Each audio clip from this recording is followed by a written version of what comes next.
Hey guys, what's up? Happy Wednesday? It's Wednesday today. Oh my gosh, August 16th. Hope everyone's doing well. So today we're going to be talking about some tech statistics to help you get hired. Okay. Um, this is kind of a weird one for me because maybe I'm a born recruiter because I found this very, very interesting. I actually got up early, was reading a book, and all of a sudden, like I wanted to like look up all the new industry trends, what's going on in the market, as well as kind of what's happening in the labor force to help you. If this is your first time to the channel, by the way, I run kind of a few different things. I'm a lead account executive, so I run a sales staff. I'm also a hiring manager, and I run a whole recruiting team as well.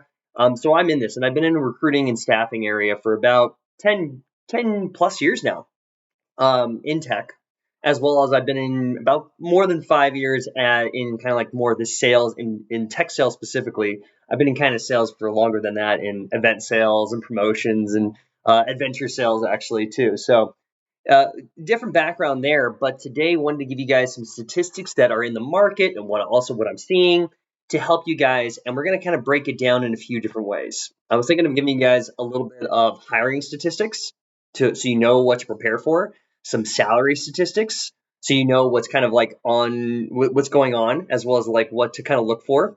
Some sales statistics. If you're a salesperson, this would be really good for you too. If you're not a salesperson, you should still consider learning the basics of sales because you still need to communicate in your job and when you're getting a promotion and when you're getting your job offer. So you should learn at least the basics there. And then I'm going to give you guys some bonus strategies of some last kind of thoughts that I had. So this is going to be an interesting one. I do have a meeting coming up in about half hour, so hopefully I can keep it under that. Anyway, as you know, I got my trusty coffee. It is morning. Little side note, dude. I think there's a forest fire or something's going on because it is smoky as hell outside my house. It is like Armageddon. Um, so I was gonna work out. I was gonna go for a jog, but I don't know if right now is the best time. So instead, thought I would make a video. Wasn't planning to, but thought I would. Anyway, let's get to it. So, some basic underlying things. The tech industry over the next year is going to grow by 5.4%. Okay, so that's within the next year. So, I don't really see it, and I think that's kind of a no-brainer for a lot of people. Nobody thought it wouldn't slow down. It's only going to be increasing. That means jobs in the tech market are going to be increasing. Everything from data analysis, AI, especially AI. I think I also saw a different one. The first AI role, and this is role, not just AI, but AI specific role was $900,000. Now that's you got to be really good to get that. By the way, I wouldn't like be planning that when you're entry level. But there are currently 585,000 tech companies in the U.S. So, and that's expected to grow over the next few years. So I think some people already know automation's on the way. That's going to be an area that's growing. A few different things. So this is from 30 different sources on specific hiring statistics. Okay, so 44% of companies do not provide a compelling career path. Okay, so that's something to be considerate of. 36% of HR leaders say that they don't have the resources to recruit top talent. What this tells me is that there's a lot of top heavy companies that are investing heavily in automation, in HR software, on recruiting, and actually when I have clients that are recruiting companies or new companies that need a recruiting um, a department, they need to have a significant budget to actually invest in this. It's not as easy as just like you just hire a recruiter. It's actually a recruiter plus probably their amount of salary to have a actual budget for it. So, you want to make sure you're looking. So there's a lot of companies that might have all this software and they're investing heavily, but a lot of people aren't going after the smaller companies that don't have that budget, but are still looking for good salespeople or good tech people. Okay, so keep that in consideration. 30% of new hires leave within 90 days. That is staggering to me.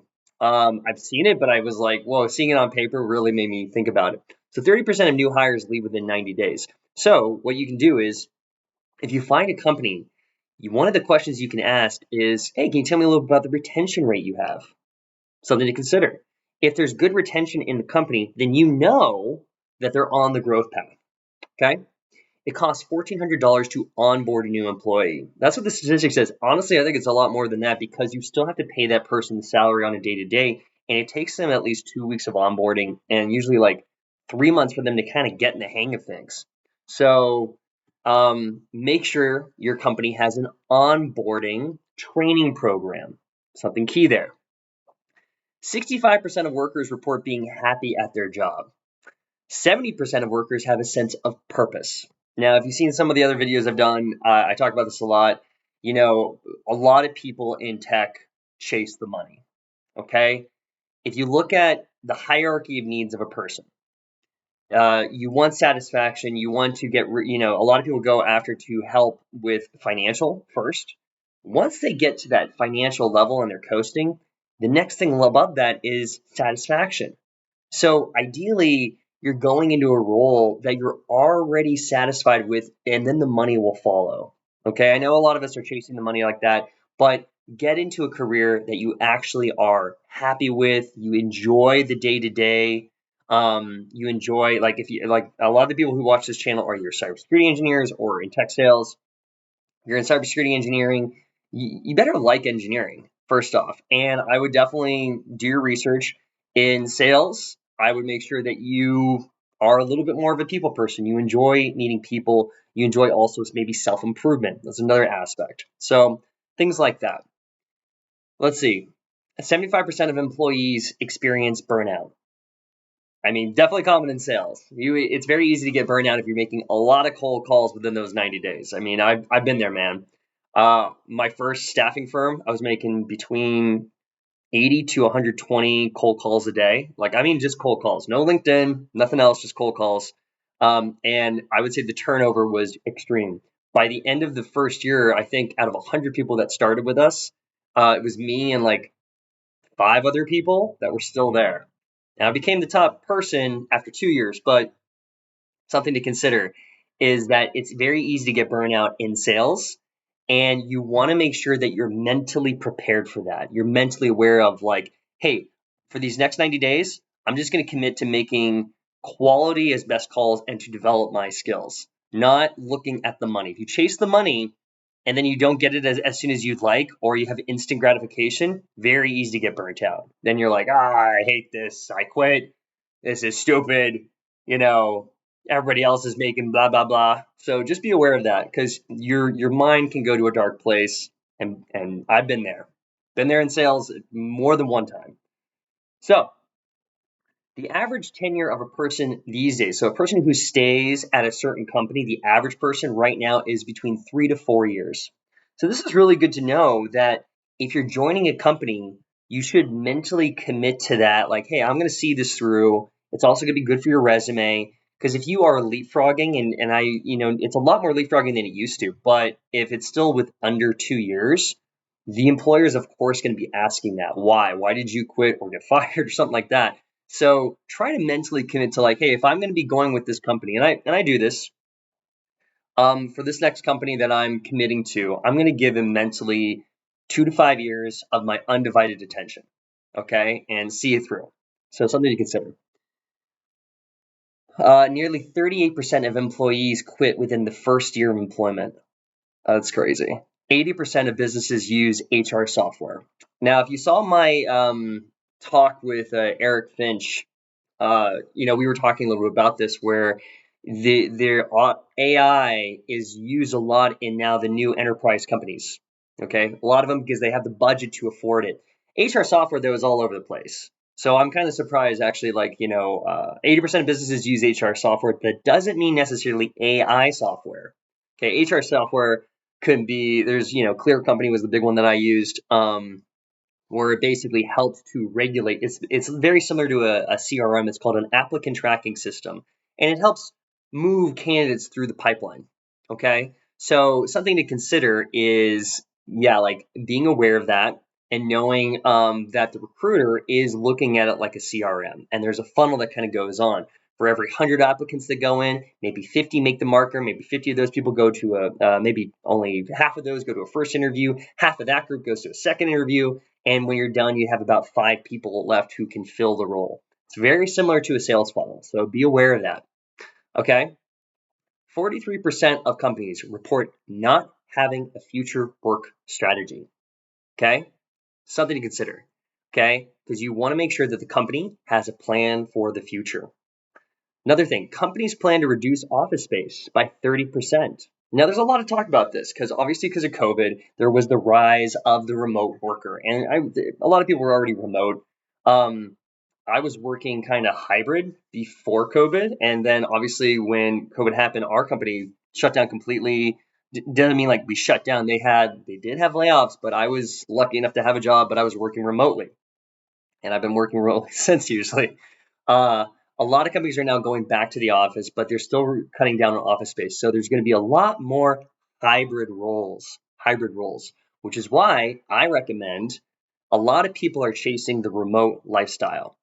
I get it. It can be a lot of fun. For certain people's stages in life. My recommendation is though, if you're a salesperson and you're just starting off, do in office or hybrid style. You learn significantly more by observing other people and listening to the conversations and having that one-on-one mentorship a lot more. So when you're looking for jobs, try to look for hybrid.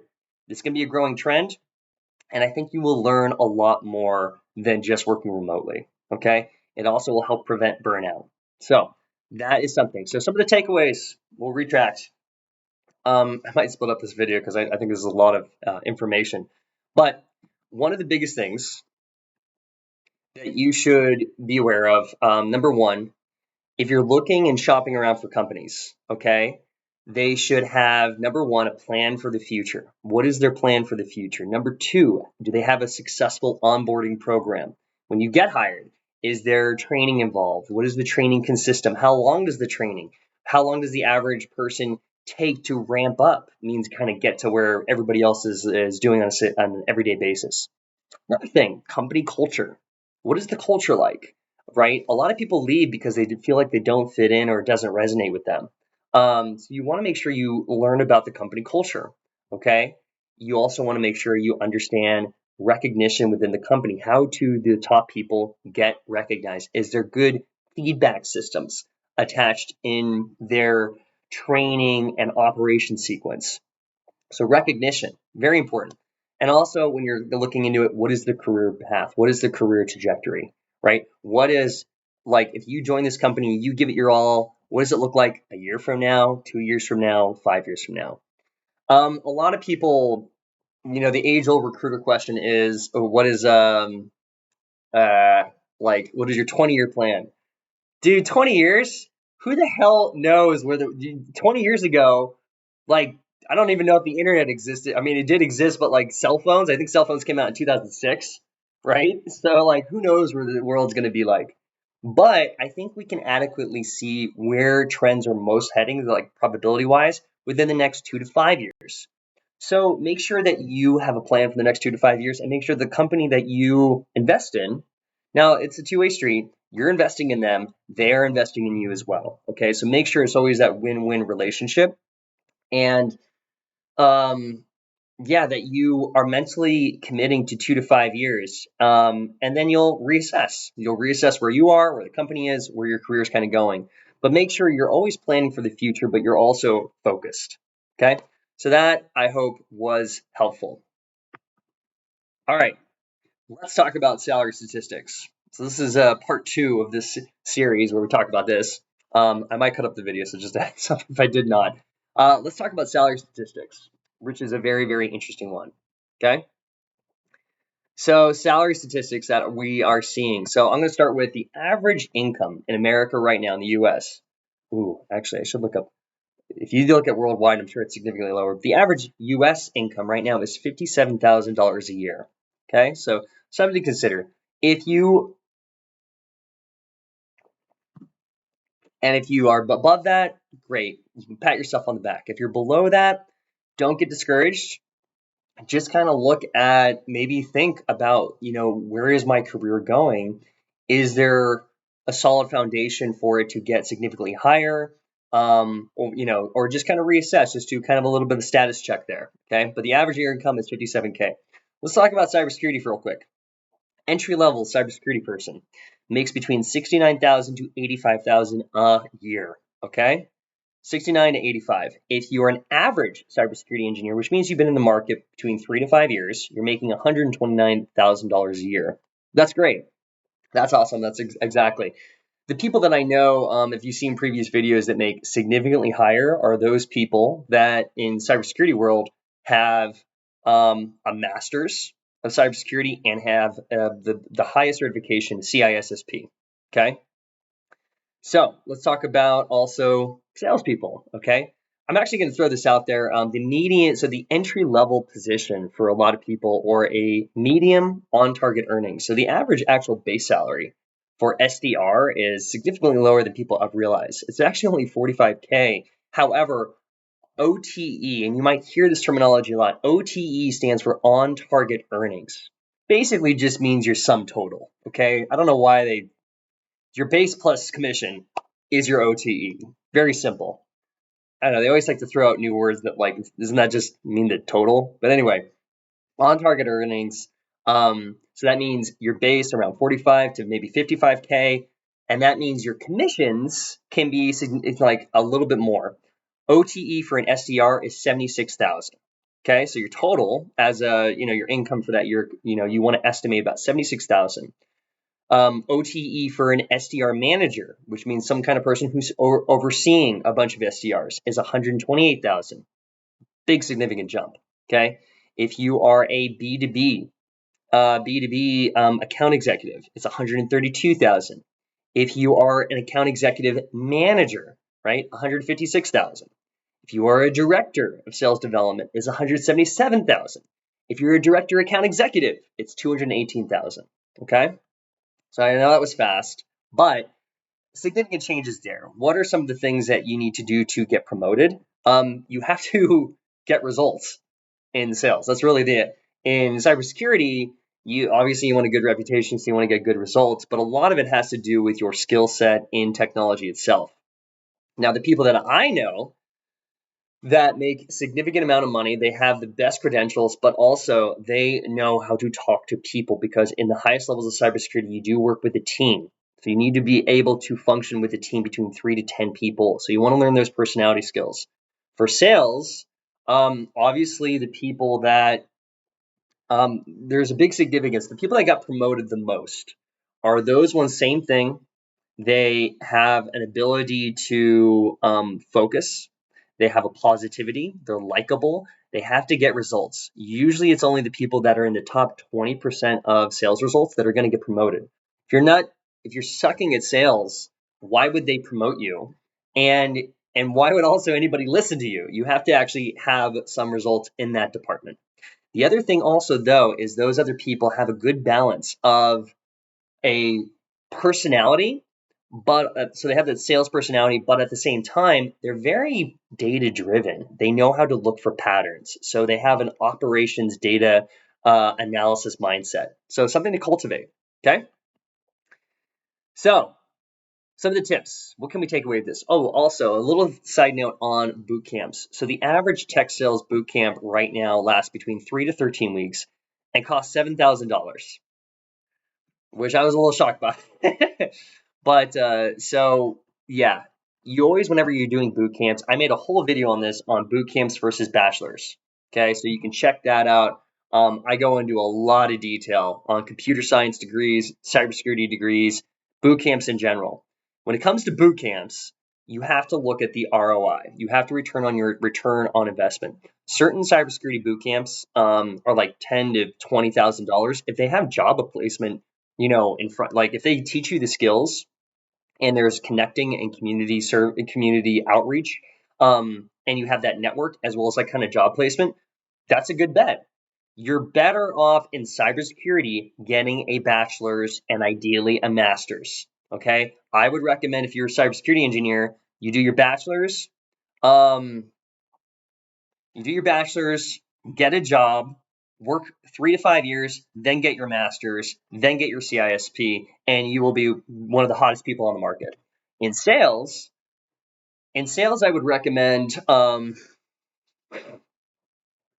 It's really hard because it's tough, because in sales you don't even need a degree. You do need a high school degree. You don't even need a bachelor's degree. So I was a sociology and Japanese major, and so I lived in Japan.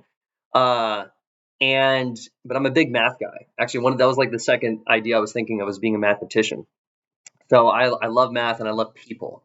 And so you don't need a bachelor's to do it, but you do need skills. And a lot of sales skills you can learn from other people. You want to learn from what I do. So if there's a tech sales boot camp, right, that's a significant, like, shop around, look at the right one for you. I would recommend personally Tech Sales Ascension. My good friend Eric Finch just launched it a few months ago. He's been in the industry. He has partners who are in the industry, and it's only $400, which is actually like really easy to do.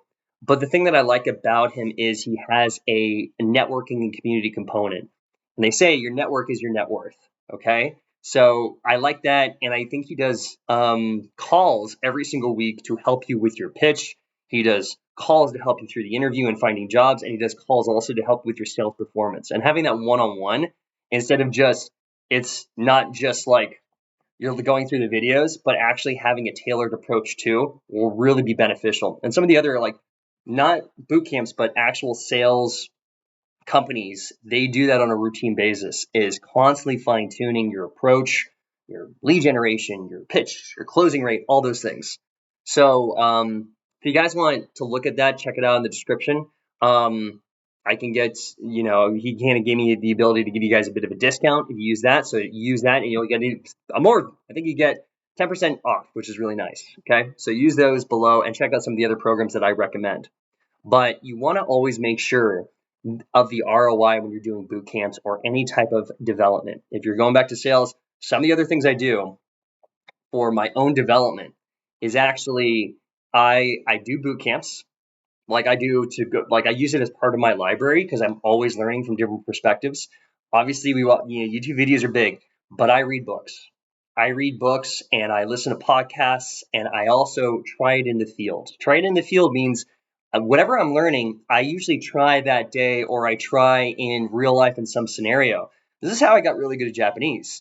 I would learn vocabulary words on a daily basis. I would study the night before, study the morning thing, and as a rafting guide, I would basically use the same vocabulary or grammar or sentence structure on with customers that day. And that's how I learned. Same thing with sales. Whenever you're learning something, you want to apply it in real life, and that'll help it stick. So read books. You want to network with other salespeople. You want to, join masterminds if possible. So like look for those things, and I think that'll excel your career that much more so. You always want to be asking, what am I doing right? What can I do better?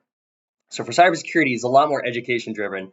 Sales is a lot more of your own development in a lot of ways. You're kind of creating your own career path that way with books, audios, boot camps, but overall experience. So hope that helps. Some other last minute tips on this item. You can't judge too much by your first year in any industry. Okay? Can't do it. When you're doing your first year, like we mentioned in the last video or the last segment, people get burnt out, retention, people quit, when the going gets tough, right? As the saying goes, if the going gets tough, the tough get going. So you want to make sure that when you're doing your first year, you are really committing to just developing your skill sets. Okay. That's what you're looking at. You're developing your skill sets and kind of also your brand in a lot of ways, your image, and I don't mean the image like a conceited, like ego thing. I mean more of like your reputation. Okay. You're defining your self image and your reputation, but you're working on your hard skill sets. Because trust me, if you work on those, and the results will follow, and then the money will follow too. A good example is one of my friends. We used to work together in cybersecurity. She was actually a recruiter I hired and trained, and she got promoted to kind of, I think it was business development, basically contracts, and she's been working there for about 3 years, always underpaid, in my opinion. And she was super. It wasn't my decision; it was the CEO's decision. But like now, like her income she's getting offers to double her income, like significantly, basically like in the 120s to 150s range, and after only 3 years. But she committed, and she's gotten so good at that skill, and now people are coming at her. And that's usually the sweet spot, especially in recruiting. A lot of people think like, oh, right when I graduate, recruiters are going to be calling me. Not really, because there's already enough entry level people on the market. Once you have 2 to 5 years of experience in a certain area, that's when the companies are going to start calling. Okay. So work, especially that first year, focus really heavily on just getting good at your craft. Okay. Hope that helps. All right. Third section. Third section, sales statistics. Here's some fun ones for all you salespeople out there that I hope is helpful. Okay. So, some sales best practices. Let's talk about this. So, this is based on research in the market right now. Um, the top sellers spend time honing their craft. They found that the best top sellers spend an average of 6 hours every week researching their prospects.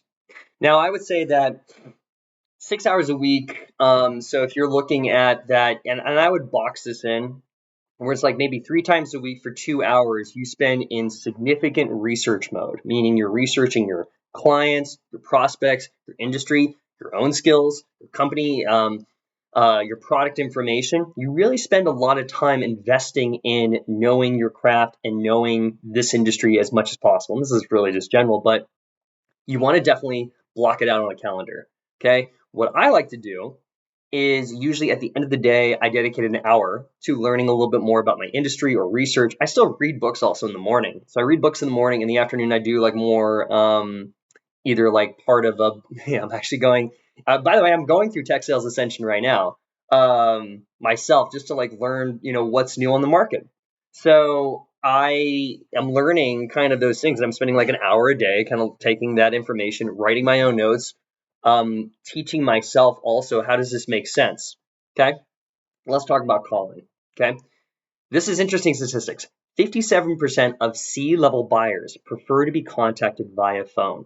Hey guys, C-suite. If you don't know what C-suite means, it's usually the top of the chain, the leadership of any company. CEO, CFO, COO, CIO. Okay, that means Chief Information Officer, Chief Operations Officer, Chief Executive Officer. It's all that leadership right there. And they actually prefer to be contacted via phone. Means they're a little bit more old school and they want that more personal touch. Okay, they're not going to do business. Maybe sometimes they might just go to Google Ads and buy something. But usually when it comes to big and in tech sales specifically, they want the personal touch. They want somebody to represent. Okay, this was very interesting too. It takes an average of 8 cold calls to reach a prospect. Now that's a little bit disconcerting, but I think that means more of if you're just cold calling without a target. So for example, if I have a whole company list and I just randomly call, yeah, that means I'm going to get the voicemail. I might get the secretary. I might get the main hotline, and then I got to try to get the direct number. That's just a waste of time. So when it comes to cold calling, make sure that your company has quality leads and that the leads have actually like the direct number of the person. Okay. Otherwise, if it's just company information, you might spend a lot of time cold calling. Okay. This is very significant as well. 80% of cold calling sales, 80% of sales, I should say, 80% of sales close on the 5th follow up. Okay. There's an old saying, the fortune is in the follow up. 48% of salespeople never follow up. Okay. Big difference between average person, top sellers right there is the follow up. Follow up. 48% of salespeople never follow up. 92% give up after 4 attempts. Oh my God, they're so close to the goal. They're so close there. I mean, if they had made one more phone call, they would have closed the deal. So, what does this tell you? It means be prepared that if they say no on the first one, don't get discouraged. It just means maybe not no. It means no, not right now. Okay. So make sure you do very courteous, non-pushy follow-ups, touch points, and some of those will close over time. Okay. So be aware of that. Best times to reach during cold calling. Okay. Here was the interesting statistics. This is from a handful of things, but a lot of them see that between 8 a.m. to noon of the person's time zone. So be aware of that. It's not 8 a.m. to noon of your own time zone. I have clients that work on the East Coast. I'm on Pacific time. So I got to be aware of that. That sometimes maybe I got to get up at 5 a.m. to make certain phone calls. And when I was part of SaaS B2B company, trust me, that was what they were doing. There was people getting in at like 4 a.m. because that's when they knew that 80% of their sales were getting closed in that like window on the East Coast. So best times to reach are 8 a.m. to noon of the client's time zone. Also at 4 to 5 o'clock. Okay. And then Wednesdays apparently are a big day where they've noticed an uptick in sales. So be aware of that. Now, how can you use this to your advantage? When you're structuring your day, I would say that like you plan the day before. So you have your call blog between 8 a.m. to noon. And then during that noon to 4 o'clock, ideally you're doing demonstrations or research or email marketing or some other types of marketing. Ideally, you're doing demos and also planning for the next day. And then 4 to 5 o'clock, doing the same thing of cold calling. This is cold calling specifically. So those are some significant things. Also, emailing. Let's talk about emailing. Email marketing has double the ROI than cold calling. Now, what that means is actually more like lead generation, and I can attest to this. When I'm doing when I was doing cyber security sales, like I'd get so many leads from just email marketing. Now you need a big list. It's not like one email and I got one lead. No, no, no. It was like 500 emails and I'd get like 2 leads. Okay? So you need to make sure that if your database has a huge email list, okay, that's the only way that kind of works when it comes to lead generation specifically. And the open rate for emailing is 50% based on the subject line. Very significant. Okay? Very, very significant. So email marketing has double the times of cold calling. So and the best times to email, they say, is also 8 a.m. to 3 p.m., 8 a.m. to 3 p.m. the person's time zone. Meaning that after 3, that person's kind of checked out. I think we've all been there. Like they get to that 3 o'clock and they're like, emails can wait till tomorrow. All right, so a good rule of thumb is kind of like when you're doing the cold calling, maybe structure it where you are sending out emails and doing cold calls from the 8 o'clock to noon. All right. And then planning your next email campaigns or demos and everything between that noon to 4 o'clock, and then 4 to 5 doing additional cold calling. Something to think about. But basically, use a blended approach, utilizing all the tools, whatever tools that they have. If it's like LinkedIn, cold calling, email marketing, you want to use best practices, but always keep actually trying it out for yourself to look at the patterns of what's working. Okay, because these are some general rules, but every industry is different, every product's different, and everybody has different sales funnels. So you want to make sure you're trying different things, and maybe you'll get a winner. There's an old saying also in marketing: guess and test. So guess and test it. You keep testing and fine tuning to see what's actually connecting with your prospects and audience. Okay, so there's a lot of info today. I mean, I don't know why, but I just felt very like I should look up stats, what's going on in the industry. So I'll give you guys some last thoughts. To kind of leave you guys with. Automation's on the rise. Inflation's on the rise. Automation's on the rise. Economy is all over the place. I know layoffs happen a little bit more routinely than they used to. So life will continue to change. It's going to be changing at a much more rampant level. And if you guys are familiar with Moore's Law, look it up if you don't know, technology will radically shift. It will continue to shift as we've seen it pretty much shift since 2006 with smartphones and everything, and just the capacity of technology with AI, ChatGPT, all this stuff. You want to make sure that you are focusing on your individual skills. Okay. Some of the last thoughts is don't always chase the money. Focus on your skills so that you are prepared for any eventuality. Preparation is key. So focus on those things. Whenever you go into a new job, money-making project, campaign, career move, or company, you always want to mentally commit to it for 2 to 5 years. This will really help you, I think. That first year, like we discussed, you're really focused on your skill sets. In the next 2 to 5 years, you can definitely be focused on your money and building your book of business in any industry you're in. But you want to definitely mentally do it, and that'll really help you to like when the times get tough. When it goes high, great. But there's always going to be lulls. Life is like a healthy stock chart. Okay, uh, 2 steps forward, 1 step back. So you want to make sure if you have that 2 to 5 year commitment, in 90 days, you're not one of those statistics where you quit because all of a sudden your boss yelled at you or a client quit on you or there's some setback. Okay. You have to be mentally tough. And if you follow through on some of those like lulls, that's kind of how you'll get to the top. Okay.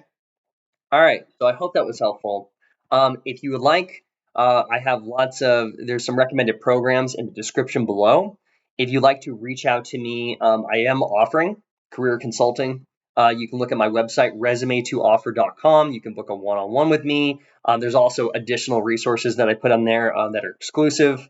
I just talked to 2 clients the other day. So I still have my work, but I talked to 2 clients yesterday. One, David, guy trying to get into tech sales. I love his enthusiasm. I know he's going to do it. It was a real pleasure talking with him. And I was just really like helping him with his LinkedIn and his resume and kind of his approach. I'll talk to also Harold, shout out if he's watching the video. This guy was actually like a full cybersecurity engineer, has an amazing resume, but wants to get into cyber sales.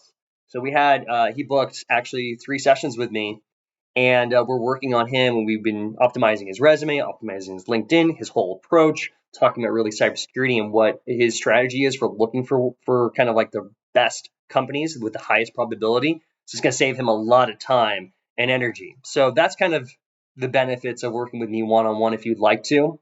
Feel free to reach out to me with any questions. Definitely like the video, subscribe, comment below if you got value out of this. Please like, guys, also. I'm not trying to beg for it, but it is like if you got some value, please like, because otherwise YouTube, it just gets put to the bottom and nobody ever gets to see it. So that would really help us out. Anyway, hope everyone's well. Hopefully the weather clears up because I'd like to get outside. All right, guys, take care, okay? Cheers.